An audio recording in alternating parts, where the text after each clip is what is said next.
The Hinterkaifeck murders, an unsolved mystery in the early 1920s, a small, secluded farmstead in Bavaria, Germany, became the site of one of the most chilling and mysterious unsolved crimes in history.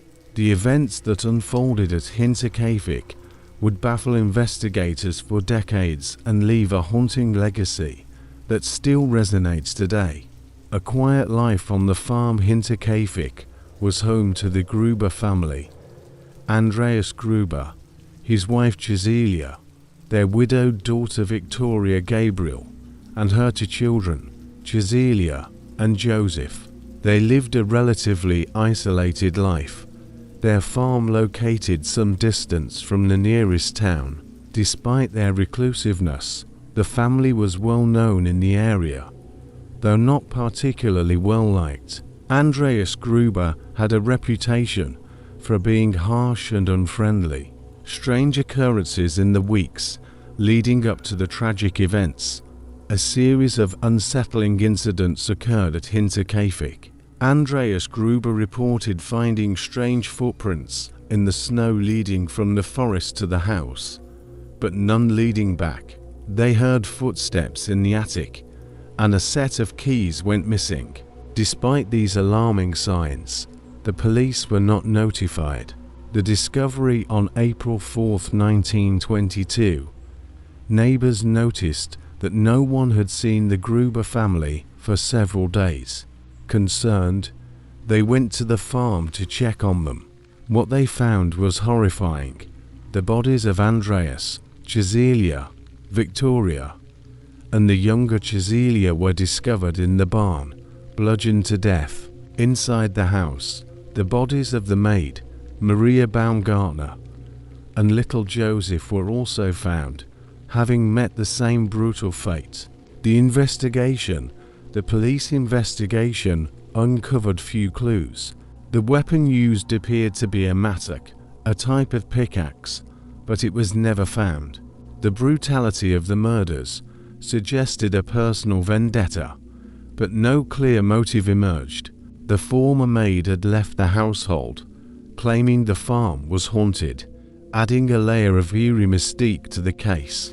One of the most puzzling aspects was that the murders seemed to have been carefully planned and executed. Evidence suggested the killer had stayed in the house for several days after the murders, feeding the livestock and eating meals in the kitchen. Unanswered questions, despite extensive investigations and numerous theories. The case of the Hinterkaifeck murders remains unsolved.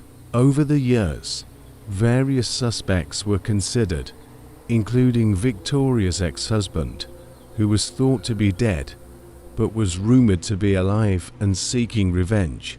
Another theory involved a possible incestuous relationship between Andreas and Victoria, which might have provoked a violent reaction from a third party. In 1923, the farm was demolished, but no further clues were found.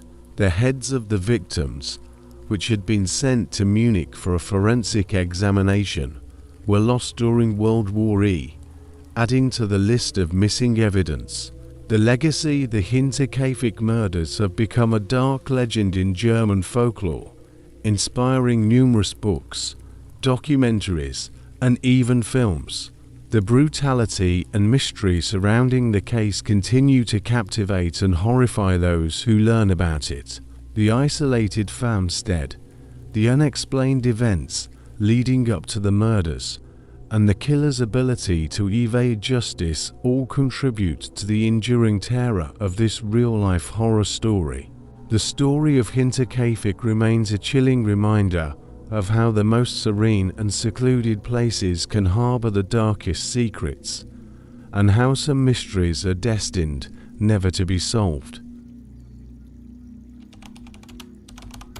In January 1959, a group of 10 experienced hikers from the Ural Polytechnic Institute in the Soviet Union set out on a trek through the Ural Mountains. Led by Igor Dyatlov, the group aimed to reach Otorten, a mountain whose name means "don't go there" in the local Mansi language.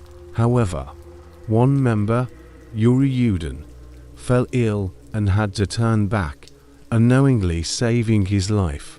The remaining 9 continued their journey. On January 31st, the group reached the edge of a highland area and prepared for the next day's climb. On February 1st, they began to traverse the pass leading to Atorton. Due to worsening weather conditions, they deviated west up towards the Kholat Syakhl mountain, which translates to Dead Mountain. As a result, they set up camp on its slopes to avoid losing the altitude they had gained. When the hikers failed to return by their scheduled date of February 12th, no immediate concern was raised, as delays were common. It wasn't until February 20th that rescue operations began.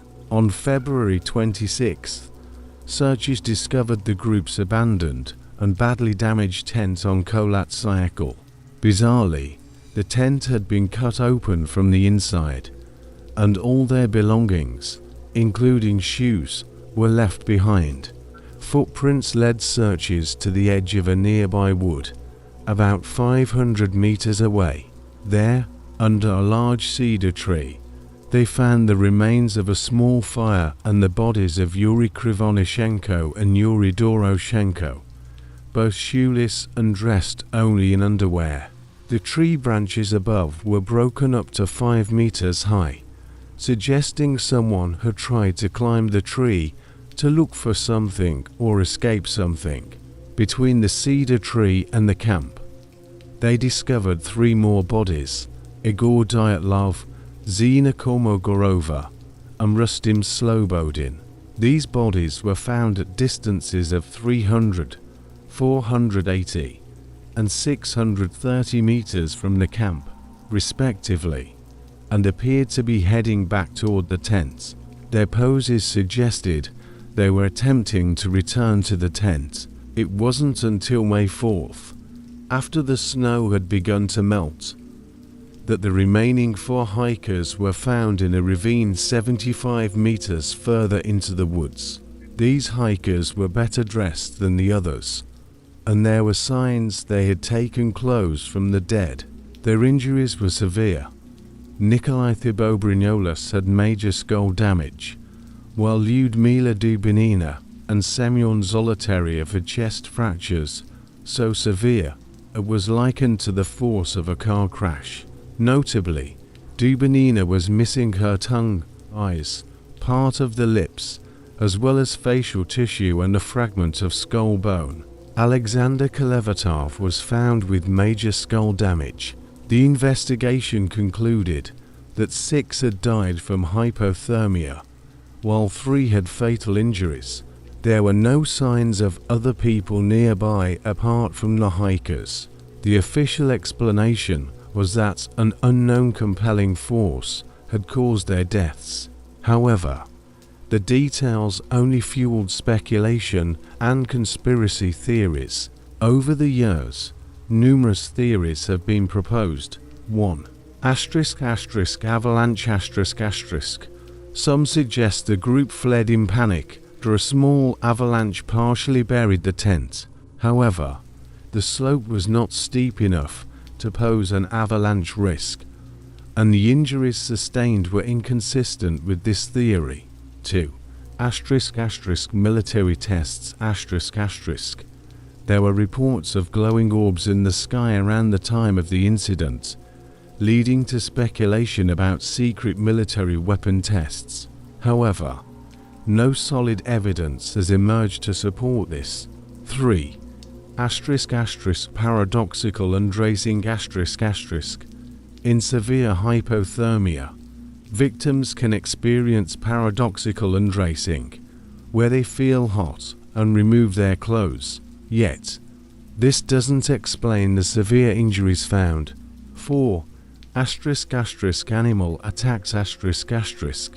The injuries on Dubinina suggested to some that wild animals might have attacked them, but this doesn't align with the observed evidence. 5. ***infrasound***. Some suggest that wind passing over the mountains created a Kalman vortex street, producing infrasound that induced panic.